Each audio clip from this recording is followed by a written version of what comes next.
Good morning students. हम अपने previous lecture में भारत के आर्थिक प्रदेशों की बात कर रहे थे कि किस प्रकार से उनको हमने डिफ़ाइन किया पहले, उसके बाद हमने उसकी जो मुख्य विशेषताएं होती है आर्थिक प्रदेश की उसके बारे में पढ़ा कि कौन कौन सी कैरेक्टरिस्टिक्स होती हैं जो एक इकोनॉमिक रीजन के लिए बहुत इम्पॉर्टेंट होती हैं और उससे हमें अनुमान लगता है कि वो आर्थिक प्रदेश किस प्रकार का है। उसमें जितने भी उद्योग होते हैं कहीं ना कहीं डायरेक्टली इनडायरेक्टली एक दूसरे से कनेक्टेड होते हैं। उन उद्योगों से जुड़े जो लोग हैं आसपास के एरियाज़ में रहते हैं तो अच्छी ट्रांसपोर्ट फैसिलिटी होती है, अच्छा वहाँ पर सेटलमेंट होता है। साथ ही साथ इतनी पॉपुलेशन के रहने से मार्केट की भी आवश्यकता है, हॉस्पिटल्स की आवश्यकता है, स्कूल की आवश्यकता है।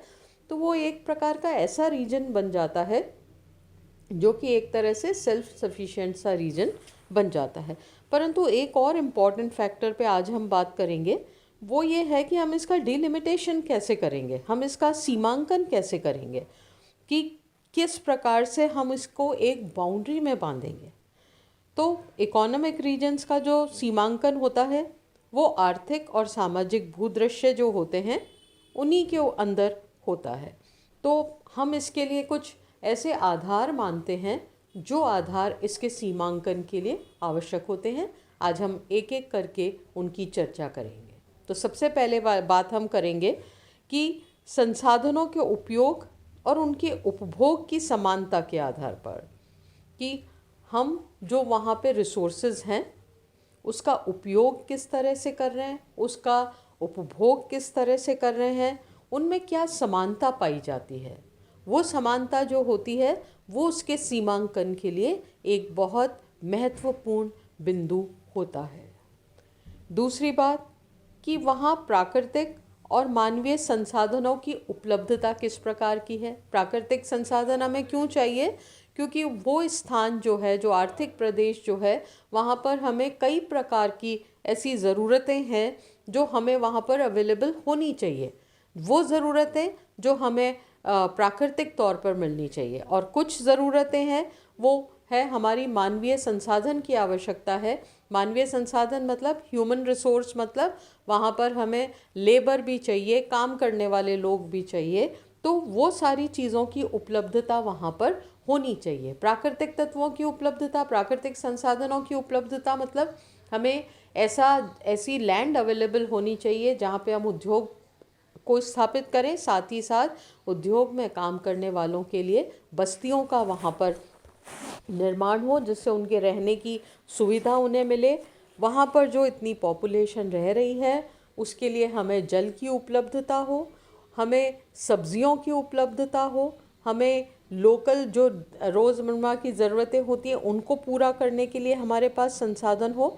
तो ये इस प्रकार से प्राकृतिक संसाधनों का होना भी आवश्यक है और मानवीय संसाधनों का भी होना आवश्यक है। मानवीय संसाधन नहीं होंगे, ह्यूमन रिसोर्स नहीं होगा तो वर्क फोर्स नहीं होगा, और वर्क फोर्स नहीं होगा तो हम किसी भी आर्थिक प्रदेश का निर्धारण उनके बिना नहीं कर पाएंगे। फिर हम ये मानते हैं कि एक इंफ्रास्ट्रक्चर वाली फैसिलिटी भी होनी चाहिए। जैसे आपने देखा होगा कुछ नए कंसेप्ट्स आ रहे हैं, सेज की बात हम करते हैं, स्पेशल इकोनॉमिक जोन, SEZ। तो ये सेज क्या है? सेज में गवर्नमेंट ने इस प्रकार की योजना बनाई है कि वो एक इंफ्रास्ट्रक्चर हमें डेवलप करके देगा और उसी इंफ्रास्ट्रक्चर को काम में लेते हुए हम अपने उद्योगों को कहीं पे स्थापित करेंगे। तो ये इंफ्रास्ट्रक्चर क्या होता है? हमें फ्लैट लैंड मिलेगी, परिवहन के साधन मिलेंगे, साथ ही साथ हमें गवर्नमेंट से इस प्रकार की योजनाएं मिलेगी, फाइनेंस मिलेगा। जितनी भी ज़रूरतें किसी इंडस्ट्री के लिए होती है वो सारी आवश्यकताओं को हम पूरा करेंगे। वहाँ पे रहने के लिए जो लेबर आएगी उसको सस्ते मकानों की ज़रूरत होगी। तो इस प्रकार से हम ऐसा एक सिस्टम वहाँ पे पैदा कर देंगे कि वहाँ पे उद्योग अपने आप ही आकर्षित हो जाएं, वहाँ पर वो सारी सुविधाएं मिलने लगें जो उद्योगों की स्थापना के लिए आवश्यक होती है। तो ऐसे में जो इंफ्रास्ट्रक्चर अगर उपलब्ध होगा तो वहाँ पर हम उसके आधार पर हम वहाँ पर किसी भी आर्थिक जोन का या हम इकोनॉमिक जोन का वहाँ पर निर्धारण कर सकते हैं। फिर है एक और इम्पॉर्टेंट बात है कि जितने भी रिसोर्सेज हमारे पास हैं उनके यूटिलाइजेशन की तकनीक हमारे पास होनी चाहिए। तकनीकी ज्ञान के बिना हम उन रिसोर्सेज को उसका उपयोग हम नहीं कर पाएंगे। एक एग्जाम्पल के तौर पे हम देखते हैं, वेस्टर्न राजस्थान में चले जाएं, वहाँ पर एक बहुत इम्पॉर्टेंट जो आजकल हम शक्ति का स्रोत मानते हैं, वो वहाँ पर एक तो सौर्य ऊर्जा है, एक पवन ऊर्जा है। अगर हम इस संसाधन का दोहन या इस संसाधन का की स्थापना बहुत प्रॉपर तरीके से करें तो वहाँ पे डेफिनेटली वहाँ पे उद्योगों की स्थापना को बल मिलेगा, क्योंकि वहाँ पर जो भी स्थानीय संसाधन हैं उनको यूज़ में लेने की तकनीक हमारे पास है। अगर हम उन संसाधनों का प्रॉपरली यूज़ नहीं कर पाएंगे तो वो हमारे लिए इम्पॉर्टेंट नहीं रह जाएंगे। इसलिए हमारी इतनी तकनीकी विकास होना चाहिए कि हम उस तकनीकी विकास के आधार पर उसका प्रयोग कर सकें। फिर हम ये देखें कि उस क्षेत्र में आर्थिक विकास के लिए समूचा परिदृश्य कैसा है। समूचा परिदृश्य में क्या आएगा कि किस प्रकार की वहाँ पर सरकार की नीतियाँ हैं, किस प्रकार का टैक्सेशन है, किस प्रकार की लोन की फैसिलिटी है और कौन सी सिक्योरिटीज़ वहाँ पे मिल रही हैं। बिना सिक्योरिटी के कोई भी आदमी बाहर से आकर वहाँ पैसा लगाने के लिए तैयार नहीं होगा, क्योंकि उसे अपने पैसे की सुरक्षा के लिए उस क्षेत्र में उन सभी प्रकार की फैसिलिटीज़ की ज़रूरत होनी चाहिए। तो वो विकास की, आर्थिक विकास के लिए एक बहुत आइडियल सिचुएशन होनी चाहिए, तभी कोई वहाँ पे इन्वेस्ट करेगा, तभी कोई वहाँ पर अपना पैसा डालकर अपने कार्य को बढ़ाने में उत्सुक होगा। हमने बहुत सारे इस प्रकार के एग्जाम्पल्स देखे हैं जहाँ पर बहुत बड़ी बड़ी इंडस्ट्री लगती हैं, फिर कभी कभी लेबर यूनियन की प्रॉब्लम हो जाती है। कई बार स्थानीय जो गुंडा तत्व होते हैं वो उनको इतना तंग करते हैं और एक तरह से वो वहाँ पे वसूली प्रारंभ कर देते हैं और बहुत सारी इंडस्ट्रियल यूनिट्स इस चक्कर में बंद हो जाती हैं या उनका हाल ख़राब हो जाता है। तो हमें उस प्रकार का एटमॉस्फेयर चाहिए कि वहाँ पर इकोनॉमिक जो विकास है वो हो सके। इसी के साथ साथ वहाँ पर वेलफेयर स्कीम्स भी होनी चाहिए। कैसे होनी चाहिए कि वहाँ पर जितना भी इकोनॉमिक डेवलपमेंट होगा उस डेवलपमेंट को बहुत सारी योजनाओं की ज़रूरत होगी और उस योजना के तहत उनके लिए इस प्रकार की चीज़ें की जाएंगी कि वो उनको कहीं ना कहीं सूट करेंगी और सूट करने के साथ साथ उनको कहीं ना कहीं एक इस प्रकार की सहायता देंगी कि वहाँ पर लोगों को पूंजी लगाने में, उद्योग लगाने में एक बहुत वो वहाँ पे इंटरेस्टेड रहेंगे उन सब चीज़ों के यूज़ में। तो उस तरह से जो भी आर्थिक कल्याण संबंधी योजनाएं हैं, सरकार अलग अलग स्कीम्स लगाती है, कई बार सब्सिडीज़ देती है, कई बार इंटरेस्ट रेट पे, कम इंटरेस्ट रेट पे लोन देती है। तो इस प्रकार की आर्थिक कल्याण योजनाएं होने से क्या होता है कि लोग वहाँ पे अट्रैक्ट होते हैं, उनको वहाँ पर कुछ फ़ायदे दिखाई देते हैं तो वो वहाँ पर आके अपनी यूनिट लगाने में इंटरेस्टेड हो जाते हैं।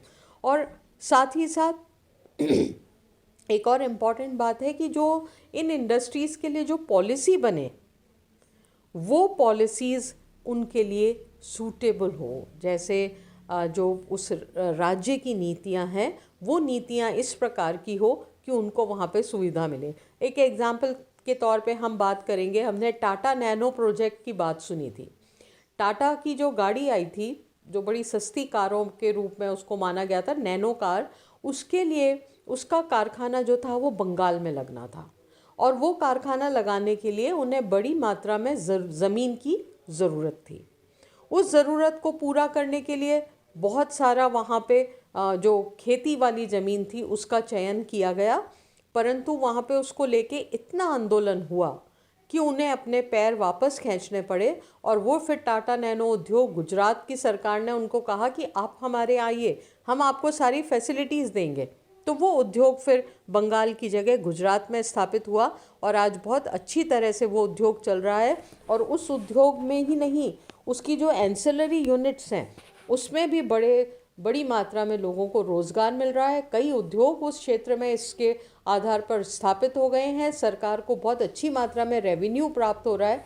तो अगर इस प्रकार की योजनाएं हम एक कंट्रोल तरीके से अगर हम करेंगे तो ये इंडस्ट्रीज़ जो हैं इनको स्थापित होने के लिए एक अच्छा एनवायरनमेंट मिलेगा। और अच्छा एनवायरनमेंट मिलने का क्या रिजल्ट रहेगा कि लोग वहाँ पर आकर पैसा लगाने में इंटरेस्टेड रहेंगे। अगर हम उनको सपोर्ट नहीं करेंगे तो जिस प्रकार से उन्हें अपना पश्चिमी बंगाल का प्लांट लगाने का आइडिया ड्रॉप करना पड़ा था, इस प्रकार की चीज़ें होती रहेंगी तो उससे क्या होगा कि वो एक जो औद्योगिक परिदृश्य है उसको हानि पहुंचेगी, एक इनसिक्योरिटी लोगों के मन में आ जाएगी और वो उन क्षेत्रों में जाकर किसी भी प्रकार का इन्वेस्टमेंट करने में अपने आप ही घबरा जाएंगे। वो वहाँ पर अपना पैसा नहीं लगा पाएंगे। उन्हें अपना पैसा लगाने के लिए ऐसी सिक्योर्ड प्लेस चाहिए जहाँ पे उनके लिए, उनके वेलफेयर के लिए भी सोचा जाए। तो इस प्रकार की जो चीज़ें होती है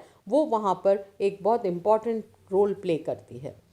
फिर हम बात करते हैं कि उस क्षेत्र में एक विशिष्टीकरण हो जाए। विशिष्टीकरण या स्पेशलाइजेशन होने से क्या होता है कि वहाँ पर ज़्यादा से ज़्यादा उसी उद्योग के बारे में बात की जाती है, उसी उद्योग के विकास के बारे में सोचा जाता है और एक लाइनर डेवलपमेंट वहाँ पे शुरू हो जाता है। तो वो एक स्पेशल जोन सा बन जाता है। जैसे आप ये देखिए कि अगर एक छोटी सी बात है, हम बहुत सारी मशीन में सिंपल पेच बनाने का, पेच लगते हैं मशीनरीज़ में, कसने के लिए पेचों की आवश्यकता होती है।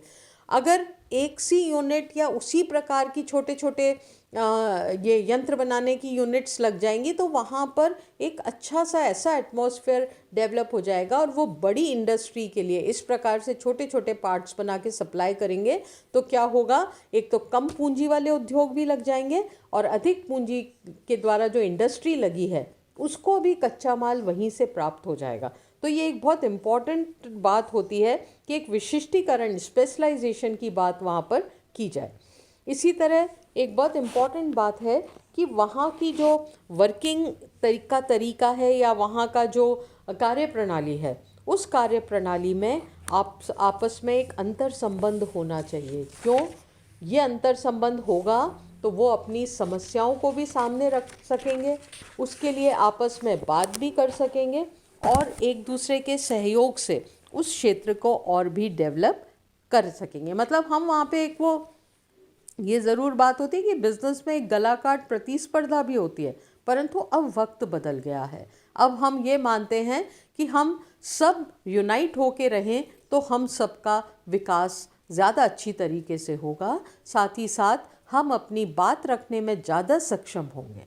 अगर आप ये देखिए कि हम दिल्ली में किसान आंदोलन के बारे में देखें, वो आंदोलन इतना लंबा क्यों चल रहा है? क्योंकि वो सब यूनाइटेड हैं और यूनाइटेड होने से क्या है कि उनमें एक प्रकार की हिम्मत है। अगर किसी एक स्टेट पर ये चीज़ लागू हो और एक स्टेट का किसान आंदोलन करे तो उसका इतना इफ़ेक्ट नहीं पड़ता, परंतु ये आंदोलन बहुत ही एक बड़ा आंदोलन के रूप में क्यों हमारे सामने आया है? क्योंकि वो बहुत ज़्यादा एक यूनाइटेड रूप में हमारे ऊपर असर डाल रहा है, सरकारों पे असर डाल रहा है और एक्चुअली उनका सामना करने की क्षमता किसी में भी नहीं है। 26 जनवरी के दिन दिल्ली में जो अराजकता की स्थिति हुई उससे हमें क्या आइडिया मिलता है कि उनका नंबर और फोर्स इतना ज़्यादा था कि पुलिस भी पीछे हट गई, क्योंकि पुलिस को ये परमिशन नहीं थी कि उनके साथ बहुत हिंसा की जाए, तो उसमें पुलिस कुछ भी नहीं कर सकती थी। तो ऐसा क्यों हुआ? क्योंकि वो बहुत यूनाइटेड थे, बहुत ऑर्गेनाइज थे। तो अगर हम किसी भी इंडस्ट्रियल एरिया में बहुत अच्छा एक ऐसा आपस में सामंजस्य स्थापित करेंगे तो वो क्षेत्र जो है वो एक अधिक पॉजिटिविटी के साथ अपनी विकास दर को बढ़ाएगा और लोगों की समस्याओं का समाधान करेगा। वेलफेयर स्कीम्स हो वो सेम हो, सारी फैसिलिटीज़ हो वो अच्छी मात्रा में हो और एक दूसरे को पीछे खींचने की नहीं, सबको बढ़ के आगे चलने की अगर वहाँ पे बात आती है तो ऐसी स्थिति में क्या होता है कि वो जो आर्थिक प्रदेश है वो आर्थिक प्रदेश अच्छे रूप में विकसित होता है, आदर्श रूप में विकसित होता है। और वहाँ पर अगर इन सारी चीज़ों में एकता होगी तो वहाँ पर किसी भी प्रकार का नेगेटिव एलिमेंट जो है वो एंटर नहीं हो पाएगा। और सरकार को भी आपके बारे में सोच के चलना पड़ेगा, क्योंकि सरकार को ये पता होगा कि आपके साथ संख्या बल कितना अधिक है। तो वो संख्या बल जो है वो आपकी बात को ऊपर तक ले जाने के लिए बहुत आवश्यक होता है, और उससे आपको क्या होगा कि इस प्रकार की समस्याएं नहीं होगी। तो कोई भी आर्थिक प्रदेश का सीमांकन करने में हम ये सभी तत्व होते हैं जिनको ध्यान में रखते हैं, और किसी भी क्षेत्र के, किसी भी औद्योगिक प्रदेश के विकसित होने में, उसके स्थापित होने में ये सारे तत्व जो हैं ये अपने आप में अति विशिष्ट स्थान रखते हैं। Thank you.